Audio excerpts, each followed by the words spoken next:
Bienvenue à l'aperçu de l'épisode 33 de la telenovela, L'amour n'a pas de recette.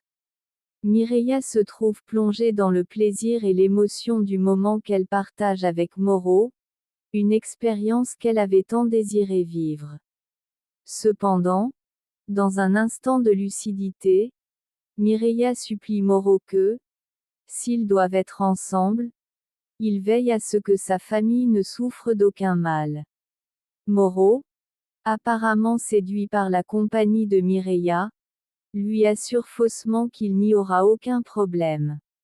Malgré la requête de Mireia, Mauro continue à profiter du moment présent avec elle, savourant sa compagnie sans tenir compte des inquiétudes qu'elle éprouve pour sa famille. L'atmosphère dans la maison où se trouve la famille de Paz est lourde, empreinte d'ennui et de malaise, car tous se sentent gênés par la situation. Paz tente d'alléger l'ambiance en leur disant de se reposer et qu'ils verront, demain, un jour meilleur.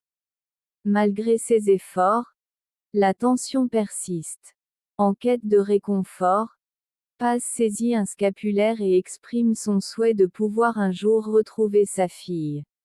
Lupita, essayant de la calmer, lui assure qu'ils la retrouveront bientôt. Pendant ce temps, Paz se trouve dans la cuisine, préparant un repas pour la famille d'Esteban. Ce dernier l'observe avec intérêt pendant qu'elle cuisine, et elle l'invite à goûter le plat qu'elle prépare, lui garantissant qu'il est délicieux. D'un geste aimable, Paz sert généreusement Esteban et son fils, partageant avec eux un moment de complicité à travers la nourriture. Ginebra demande à Mauro si, la vendeuse, de tacos, est déjà partie, faisant allusion à Mireia, précisant que c'est la seule façon pour elle d'obtenir les informations qu'elle souhaite. Mauro confirme que c'est bien la stratégie à suivre. Ensuite, Ginebra informe Mauro que les systèmes audio ont été installés dans la maison de Paz, mais elle signale qu'il y a quelque chose qui ne colle pas, laissant entendre qu'il existe un problème ou une anomalie dans le plan. De son côté, Paz demande à Mireia si elle a passé la nuit avec Mauro. Mireia choisit de lui mentir pour éviter que Paz ne se fâche. Nandi demande à Lunita si elle a vu Kenzo, et celle-ci lui répond négativement. Nandi décide alors d'aller chercher Kenzo pour savoir ce qu'il fait. Pendant ce temps, Lunita profite du fait que Nandi a laissé son téléphone dans la cuisine pour le prendre et tenter d'appeler Paz, sans savoir que l'appel est surveillé. Paz décroche, pensant parler à Nandi, mais en réalité, c'est Lunita. Elle la salue, croyant toujours s'adresser à Nandi, jusqu'à ce que Lunita lui révèle sa véritable identité. En entendant la conversation, Ginebra est envahie de haine en comprenant ce qui se passe. Esteban, cherchant à apaiser les tensions avec ses enfants, leur propose un voyage en famille pour se reconnecter et résoudre ensemble leurs différends. Cependant, son idée est interrompue par l'arrivée d'une psychiatre qu'Esteban a engagée afin que tous puissent parler de leurs préoccupations. Malgré la bonne volonté d'Esteban, Bosco n'accueille pas la nouvelle avec enthousiasme.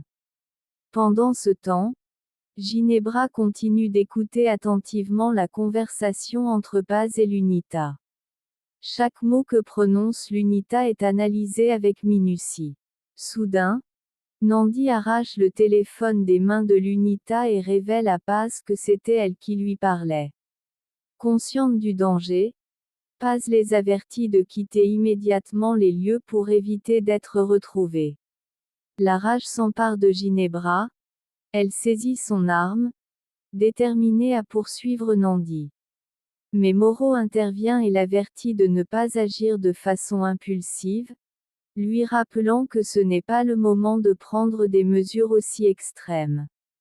Paz confie à Mireia son désir de retrouver sa fille, de pouvoir la serrer dans ses bras et lui dire combien elle lui a manqué durant son absence. Cependant, cette pensée la remplit d'angoisse. Elle soupçonne que l'appel a pu être intercepté et que Moreau pourrait agir rapidement pour retrouver l'UNITA. Pendant ce temps, Elvira confronte Esteban pour avoir pris des décisions sans la consulter.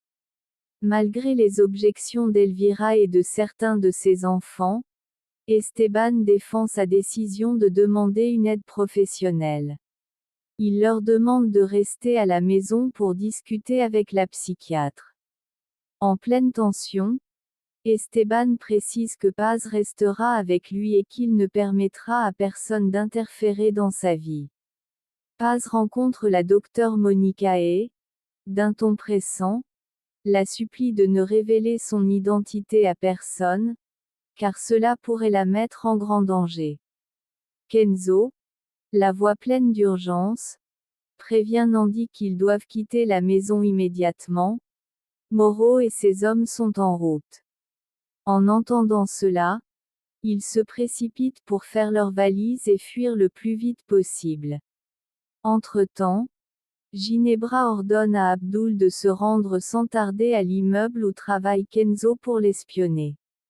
Quand Moreau tente de parler, Ginebra, folle de rage, le frappe violemment, le rendant responsable de tout ce qui arrive. Esteban, décidé à défendre son amour pour Paz, affronte les critiques d'Elvira, qui ne comprend pas pourquoi il s'attache à une femme d'origine modeste. Malgré les reproches d'Elvira et des autres, Esteban réaffirme sa confiance en Paz et propose d'emmener sa famille dans le village où il a grandi pour leur permettre de se ressourcer. Elvira, furieux, ne se prive pas de le traiter d'irresponsable. De son côté, Paz confie à la docteure Monica ses inquiétudes au sujet de Ginebra, qu'elle décrit comme une femme capable de nuire même à sa propre fille. C'est alors qu'Esteban arrive et révèle la véritable identité de Monica, expliquant qu'elle sera chargée d'aider ses enfants à surmonter leurs difficultés. Kenzo, inquiet pour la sécurité de Nandi et de l'UNITA, fait tout son possible pour les protéger. Mais il est interrompu par l'arrivée soudaine de Philippa, qui exige de le voir et de le confronter à propos de sa relation avec une autre femme.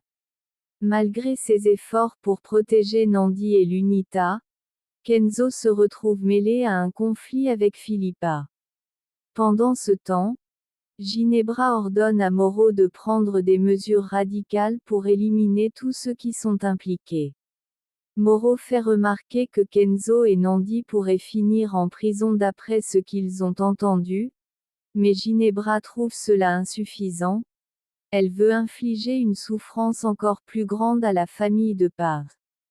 Elle pousse Moreau à garder un contrôle strict sur Mireia et à vérifier soigneusement toutes les caméras afin de découvrir tout comportement suspect qu'elle aurait pu avoir pendant son séjour.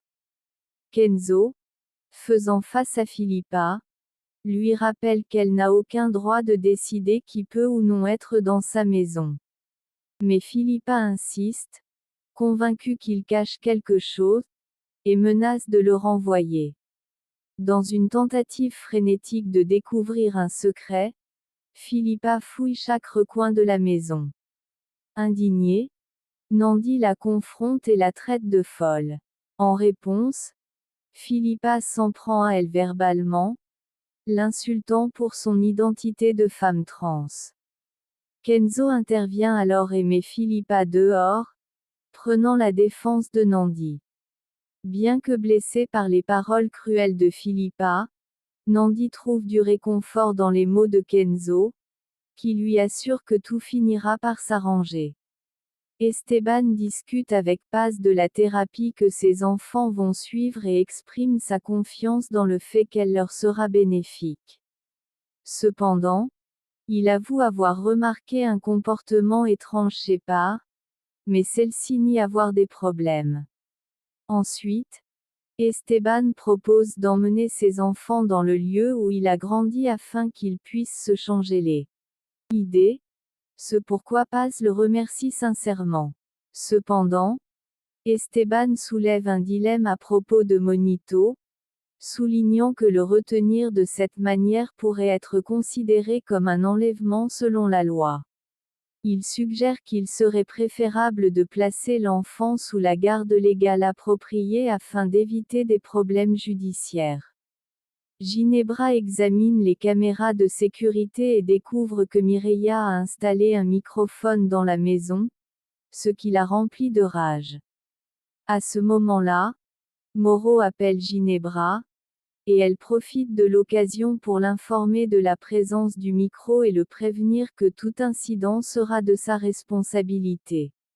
De son côté, Esteban emmène enfin ses enfants faire une promenade dans l'endroit où il a grandi, espérant qu'ils pourront profiter du moment. Cependant, il remarque que ses enfants sont absorbés par leur téléphone portable. Décidé à leur faire vivre pleinement cette expérience, Esteban leur demande de lui remettre leurs appareils afin qu'ils puissent profiter ensemble du temps passé en famille. Pendant ce temps, Ginebra confronte Fefe, l'accusant d'être impliqué dans la disparition de Samara.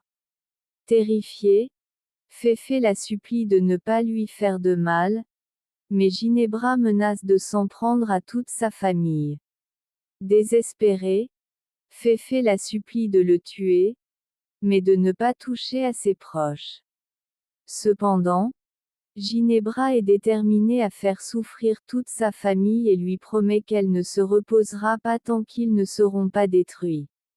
Elle exige également de voir la famille de Fefe, souhaitant être témoin de la réaction de Paz lorsqu'elle apprendra sa trahison.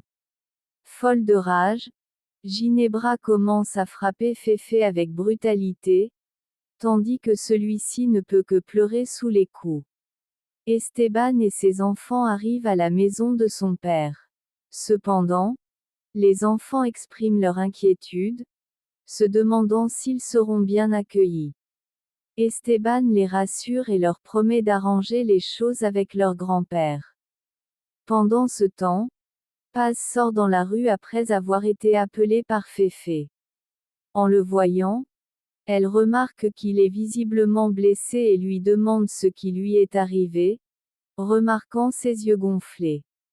Fefe supplie Paz de partir immédiatement de cet endroit avec l'UNITA. Cette demande inattendue laisse Paz déconcerté, sans comprendre ce qui se passe. Esteban partage avec ses enfants des souvenirs d'enfance à la ferme, leur racontant comment il semait et cultivait diverses choses. Les enfants écoutent attentivement, absorbés par ces histoires. Cependant, leur moment familial est interrompu lorsque le père d'Esteban apparaît et commente la présence d'étrangers. Esteban répond que ni lui ni ses enfants ne sont des étrangers, affirmant qu'ils appartiennent à cet endroit. De son côté, Paz confronte Fefe à propos de sa déclaration selon laquelle l'UNITA serait sa fille. Fefe esquive le sujet et change de conversation, prétendant simplement qu'il s'est attaché à l'UNITA.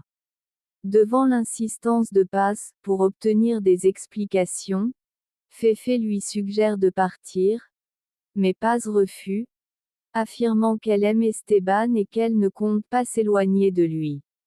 Ces paroles inquiètent Fefe. Quand Esteban retrouve son père, il tente de lui expliquer les raisons de sa visite, disant qu'il voulait simplement savoir comment il allait. Mais Porfirio réagit avec amertume, lui reprochant de ne jamais s'être soucié de lui ni de sa famille. Esteban tente alors de justifier son absence, expliquant qu'il était parti chercher de nouvelles opportunités, tout en admettant que sa véritable place est auprès de sa famille. Il invite ensuite ses enfants à écouter leur grand-père pour qu'ils se connectent à leurs racines. Porfirio, bien que méfiant, décide de mettre ses petits-enfants à l'épreuve pour voir comment ils réagiront à certaines situations. Paz confronte Féfé et lui fait clairement comprendre que son intérêt ne réside pas dans la fortune d'Esteban, mais dans l'amour sincère qu'elle éprouve pour lui. Féfé, quant à lui, insiste pour la reconquérir et lui avoue vouloir la faire retomber amoureuse de lui. Paz, ferme dans sa décision, lui rappelle qu'ils sont déjà divorcés et qu'elle ne veut plus rien avoir à faire avec lui, surtout à cause de son passé violent. Féfé la supplie de lui pardonner, mais Paz lui demande de la laisser tranquille et d'accepter son choix d'être heureuse avec Esteban. Elle lui apprend également que Nandi a emmené la petite dans un endroit sûr, car Moro est à leur recherche. De son côté, Nandi conduit Lunita vers un lieu sûr. Lunita, inquiète, demande si elles pourront sortir de là.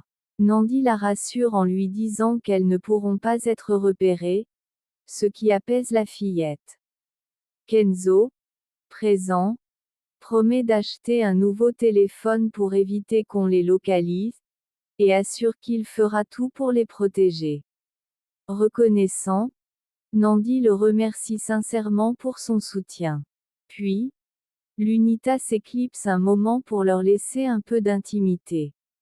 Nandi et Kenzo échangent un sourire complice, témoignant de leur rapprochement et de leur compréhension mutuelle. Pendant ce temps, Abdul informe Ginebra de l'endroit où se trouve probablement Samara. Résolue, Ginebra lui ordonne d'aller la chercher et de surveiller chacun de ses mouvements, précisant qu'elle ne veut perdre de vue aucun membre de la famille de Paz. Paz tente ensuite d'expliquer la situation à Elvira, lui disant que Féfé est seulement venu pour parler et qu'il n'a rien à voir avec un vol. Mais Elvira insiste sur le fait que Féfé cache quelque chose et qu'il ne doit plus être autorisé à entrer dans la maison. Puis, Elvira commence à interroger Paz au sujet de la vie et de la fille de Ginebra, ce qui met Paz très mal à l'aise. Effrayée par les insinuations d'Elvira, Paz jure qu'elle ne sait rien à ce propos, mais Elvira lui répond que la vérité éclatera bientôt et que tout le monde saura ce qu'il en est réellement. Porfirio laisse ensuite ses petits-enfants seuls en leur partageant une réflexion sur la différence entre la vie à la campagne et en ville. Esteban décide d'emmener ses enfants visiter la ferme afin qu'ils puissent apprécier la beauté du lieu et se reconnecter avec la nature. Pendant ce temps, Lunita parle gaiement à son animal de compagnie, lui posant des questions amusantes sur Nandi et Kenzo, ce qui l'aide à se distraire et à trouver un peu de joie malgré l'incertitude. Nandi, de son côté, essaie de minimiser le baiser qu'elle a partagé avec Kenzo, lui suggérant qu'il devrait l'oublier et continuer comme si rien ne s'était passé. Mais Kenzo avoue qu'il a du mal à ignorer ce qu'il a ressenti à ce moment-là. Il lui demande un peu de temps pour comprendre ses émotions et ce que ce baiser signifie réellement pour lui. Cette réponse émeut Nandi, mais la rend aussi nerveuse face à l'incertitude de ce qui pourrait se passer ensuite. À ce moment-là, Lunita entre dans la conversation et mentionne ce qu'elle a entendu au sujet de Nandi, révélant qu'elle sait qu'elle est une femme trans. Kenzo et Nandi restent figés, ne sachant pas comment expliquer la situation à la fillette. Moro reçoit de Ginebra la localisation de Samara et reste bouleversé par la cruauté de ses propos. Il lui demande ce qu'elle compte faire une fois qu'ils auront retrouvé la fillette. Ginebra, glaciale, répond qu'elle veut la voir souffrir, et, en dernière instance, la voir morte. Cette révélation montre l'étendue de la cruauté et du désir de vengeance de Ginebra, ce qui accroît encore l'inquiétude de Moro face à ce qui s'annonce. Ainsi se termine cet aperçu. Si cela t'a plu, Laisse un j'aime et abonne-toi. C'est la fin.